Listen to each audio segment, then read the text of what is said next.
好，来继续来看这个高雄市议会今仔日召开临时会，这是前后让200多天，市长韩国瑜总算是就台来报告，而且来接受到质询。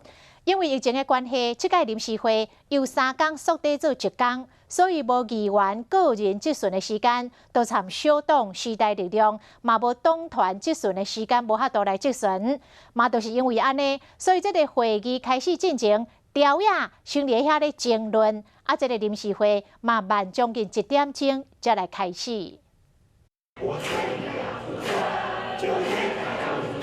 就讲我即摆要出征，去年10月15韩国瑜行出议会请假参选总统了后，身为高雄市长的伊，毋捌过入去议会报告过。谢谢各位议员支持先生。经过201天，韩国瑜总算徛上报告台，30外页报告，讲出疫情爆发以来对高雄的影响，以及市政府的处理。几十年来，台湾民主政治，行政部门接受立法部门的监督、咨询，但是我们从来没有这样全部戴口罩的情况。民进党拍算伫党团质询的是要好好啊问，不过伫韩国瑜上台前，哪里双方已经交手过啊？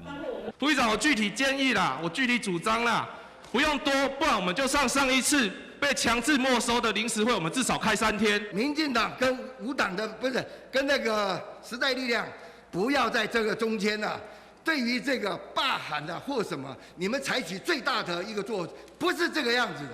国民党批评立营是为了罢免而来，民进党是没拿赢讲是严调议员的发言权。在技术厅双方你来我往，充满火药味。